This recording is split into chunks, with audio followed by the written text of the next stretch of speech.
Hey everyone, Kevin here, and welcome back to my channel. Following COVID and the various health concerns that came from that, you think people would understand that going anywhere when you're highly sick and contagious is a bad idea. But no.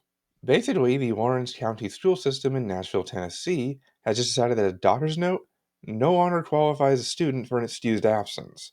And yes, this entire policy is as stupid as it sounds.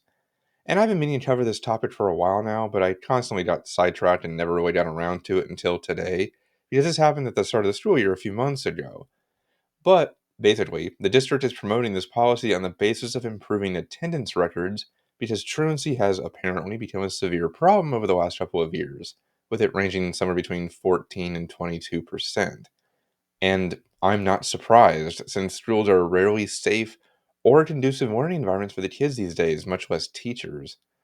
The policy, though, states that after 3 absences, the school will begin an intervention, and if the student keeps missing school for 8 or more days, then there will be a juvenile court referral, which might even be escalated to child protective services if the judge believes it necessary. Now, before I comment on this policy, because believe me, I've got comments, let me give some context. This overall idea of involving the courts or even law enforcement in reducing truancies actually isn't new. I mean, there's literally an example of this policy shown on an episode of Adam 12 from all the way back in 1971 titled Truant, where the police would pick up kids not in school, cite them, and have their parents pick them up at the police station. And it worked incredibly well with getting students back in school because the parents made sure they showed up. But you know what started that policy? Teenagers committing dozens of burglaries while out of school. They were stealing so many things and breaking into countless homes to do so that it led to a crime wave. As soon as they started picking up truant kids and getting them back in school, the burglary rates around the city dropped like a stone.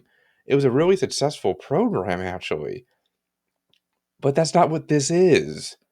What you're saying here is a kid who literally can't get out of bed because they're sick or who has gone to the doctor and got a verified note will still be considered absent and treated badly for it now. I cannot express to you how stupid that is. I mean, please tell me where the logic here is. All you're doing is encouraging sick students to come to class, get other kids sick, and lead to more of them being absent than if they just stayed home. Like I said earlier, we just went through a whole pandemic where we taught online to avoid illness. But now I guess we've done a complete 180 and want that to happen? I find it so disheartening that we are reaching the point that we're no longer accepting doctor's notes, excusing students for an illness, and hurting a kid's attendance record for no reason. Oh, wait, I know the reason. Schools get funding based on butts and seats.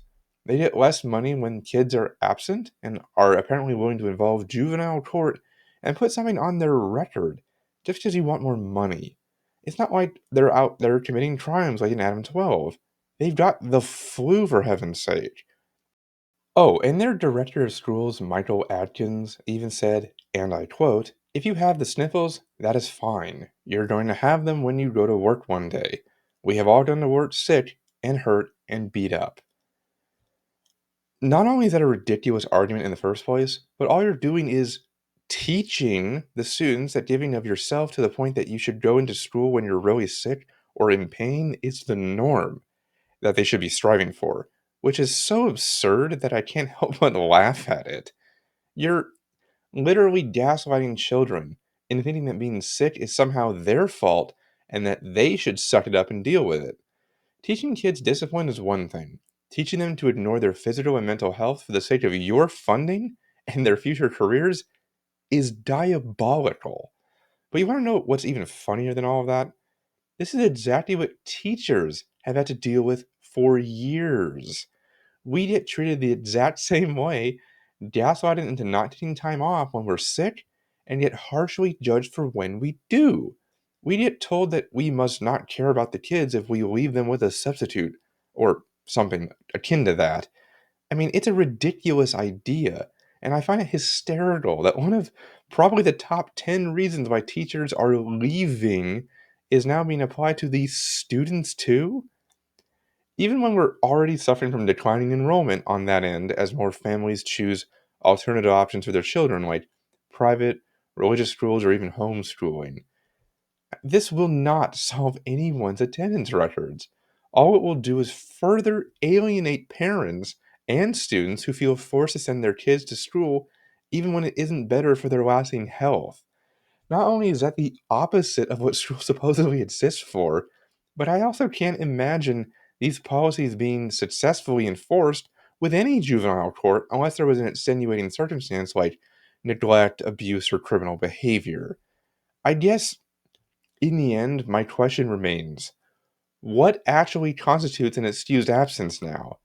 I can't imagine what that would even be, but I can guarantee that parents aren't going to follow this policy and will be more caring about their child's happiness by keeping them home until they get over being sick. And I want them to. I have no doubt that any teacher watching has had to come in when they were terribly sick, and it prolonged their recovery by a significant amount of time. I've been sick just a few times this year, unfortunately, but being free to take time off and not fear reprisals or judgments for doing so has been a godsend. I've gotten better so much faster from each of those illnesses, which is the same thing the kids will want too. I can't see this policy going the way they want. And even if it does somehow work to a degree, it's not a sustainable system as more and more sick kids show up and more fellow teachers and students end up with the flu or some other illness and have to be out of school. All I can say at this point is, Dear Lord, I'm happy I'm not a teacher who has to put up with this nonsense anymore, because I simply couldn't do it. But thanks for watching, and I hope you enjoyed today's episode. If you did or learned something new and want to support the channel, please click like, comment, and subscribe. It is always very appreciated. For now, though, I've been Kevin, and I will see you in the next video.